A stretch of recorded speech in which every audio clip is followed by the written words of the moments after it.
I identify myself as a female, and I am an international medical graduate, and I am originally from Bangladesh.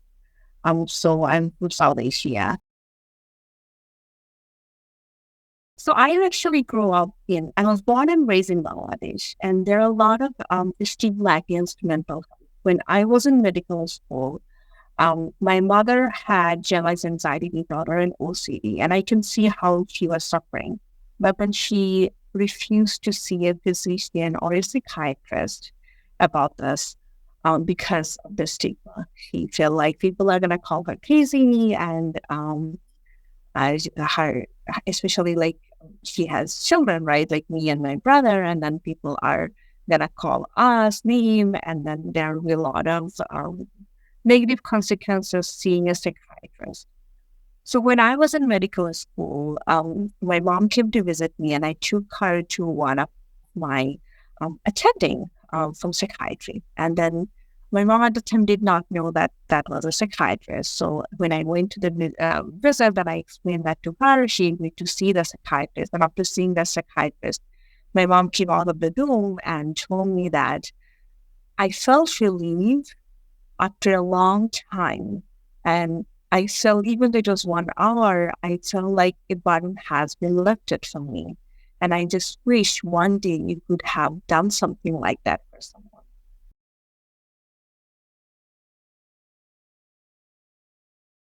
So I am actually very active in a lot of um, state and national organization. So my national, my involvement started when I was a fellow. So at first I got involved with ACAP when I was in my end of my first year. So when I was in second year, at first I was presented in ACAP, and then I got an award for the resident to come and then attend the annual meeting. So that was my first introduction to ACAP, which is a great opportunity. The future is a great opportunity for me. So right now, actually, I am a member for the Early Care Psychiatrist Committee. I'm also a member for Adoption and Foster Care Committee. And during my residency and fellowship, I was very involved with MSR, resident medical student and resident fellow committee, and then I was involved with diversity committee and women's committee. There are like a lot of committee I goes to and then talk to wherever I feel like I belong, and then I go and then talk. And the good thing is that I meet a lot of like-minded people and colleagues and get to learn from them and share my thoughts with them. For APA, I was pretty involved with, I did my training in Mississippi, my adult psychiatry training. So at the time, I got involved with the Mississippi Psychiatric Association, especially their legislator team, and I worked with them with their advocacy team, state advocacy team, and legislation team. So that is my involvement with AP and ACAP. And I am also very active in American Medical Association, and I have several positions there too. Yes, actually, I always liked working with children, but I did not know that I want to go to child psychiatry until it was my second year. So actually, this is the reason I am in child psychiatry. So this is a 4-year-old boy who came to the ER, and I was called as a consultant. Um, so I went and I saw this boy the boy got admitted to the pediatric ICU. I went there and see this boy was sitting in his bed playing with toys, and I see this big bandage wrapped around his head. So I come to know that this boy went through a surgery where half of his skull was removed. So mom said the boy actually fell from the monkey bar. But with our investigation, we found that the mom's boyfriend has been physically abusing this boy. The boyfriend actually tied him up in a bed and hit him with a bat, which caused a skull fracture where they need to, and there was subdural hematoma. They need to evacuate that hematoma and had to remove half of his skull. Oh my goodness. Yeah, it was a very scary story. And the patient was in the pediatric care and ICU more than 2 months, and I ended up working with him. And then I had my mentor, Dr. Bryant, with me at the time. And working with him kind of like let me understand the Child Protective Service, other children healthcare services, how to navigate the system, how to advocate for my patient, because it's not always easy. And when I was in Mississippi, they did not have any trauma-informed care, well-established trauma-informed care. So from that thing, I also ended up taking the patient as my therapy patient in my third year. I worked with this family. I worked with the foster family to work on reunification. So, and then from this case, we got so motivated. The team we built a research team for the trauma-informed care. Then Dr. Bryant and I, we work with the state and all the stakeholders to initiate something called Family First Initiative. So I think this case has driven me to be a child psychiatrist, and I can see how we can make a difference in someone's life and how important work we do. And I can see this boy is right now at school, and he was coming to my clinic after 1 year of this incident and laughing, joking, and then playing with me. And I feel like finally we're able to give him a good home. And I feel like it is a very sad story, but the ending is quite amazing. One thing I always tell my resident and fellow that you get to play with children, and you feel rewarded about that. So this is the best part about being a child psychiatrist. Another thing, of course, when I feel like children are like clay, we can mold them. When you are adult, we can make difference, but the difference is not that significant. But when we are kind of like treating children and we're shaping them, we can easily, as they are like clay, we can easily mold them and shape them and make significant difference in their life. Being a child psychiatrist, I can't even imagine my life without being a child psychiatrist, because every day I wake up and then I see children, I feel rewarded. And at the end of the day, I feel like at least I did something to change someone's life in a positive direction. I would definitely say that if you are a person who like working with children, this is the show for you, because you can definitely make a huge difference in someone's life. And always being a child psychiatrist, the patient you treat, they also look you as their idol sometimes, and they try to follow you. So it's not only clinically, you can also make a huge difference personally.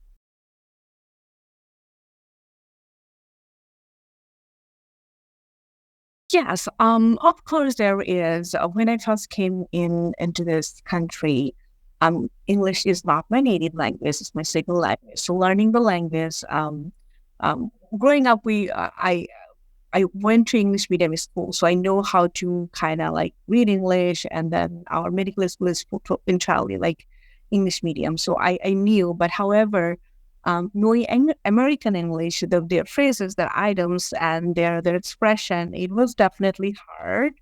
And second thing is that the culture, right? To understanding American culture. And this is a very diverse population. To also understanding people from different ethnicity and race and tradition and culture is been very enlightening for me. I know it was a challenge, but I find it very intriguing, and I'm very interested about people, culture, and tradition. So also, I do say that even though it was a challenge, but I find that is very interesting to me. So that's one of the part. Secondly, of course, getting into residency as an international medical graduate has been always hard. So that's one of the challenges, I would say. Another thing is that as I have experience working in different states in this country, I worked in South. At some point, I was working in Northeast, and then I kind of like in Midwest too. So, of course, there are some challenges I have faced because some people are not very culturally sensitive. And seeing my name and then my skin color and my accent, some people can be just mental. And that was a biggest struggle I have faced and then overcome. And kind of, there are some people, they're ignorant. They don't want to address you as a physician because you look certain way, you talk certain way. So that's been uh, always has been a struggle for me. However, I would definitely say that and the child psychiatry community has been very warm and welcoming, as you already know, Dr. Adam, because you have been involved with ACAP and APA, that there is now um, active i- effort to change the culture and making it more diverse and inclusive. So,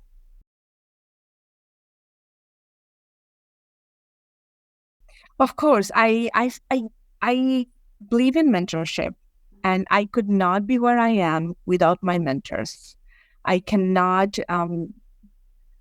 emphasize this more than enough for any young leader. Leader doesn't have to be a psychiatrist or psychiatrist. Any leader in any field, they need mentorship. And I try to get back to that to people who are junior than me, or medical student, or trainees. I have several mentor. I definitely would like to let. I mean, yeah. Kind of like express my gratitude to them, like Dr. Brian, who was a mentor for me when I was a resident. Then Dr. Dorothy Stubbe, who was my program director when I was in my fellowship, doing my fellowship at Yale. Then Dr. Taylor, who was wonderful mentor for me. And there are several other peoples. And right now, I'm working as a lead psychiatrist, and Dr. Prabhakar here has been a great mentor for me. So those are the people I work with, and there are several other peoples I got mentorship from ACAP, AME, and APA. The list goes on. And I'm also kind of like, I also wanted to mention Dr. Adam Yu, because he has always been inspiration to me. We work very closely. I see you, and you were a great advocate for IMG. So I definitely, all of you guys actually helped me to become a better child psychiatrist. My time with the children. Being a child psychiatrist, the park is that sometimes I go to the playground and just play with them. So that's what I get to. Who get to come to work and play? Tell me. So I feel like the definitely working with the children is the most enjoyable thing. I also feel like um, I feel like when I make them comfortable enough so that they can open up to me about certain things they have not been open up to their friends and family, that also gives me great satisfaction that at least they are opening up to me, and I'm able to see they are getting better and they are getting the help. So being a child psychiatrist, I feel like the most important thing for me just to spend time with the children. Yes, of course. Um, in my high school, um, I was kind of a person who was shy and not very forthcoming, always busy with my study and whatnot. So there has been some bullying incident that I have faced. And I feel like that's the thing I can empathize with.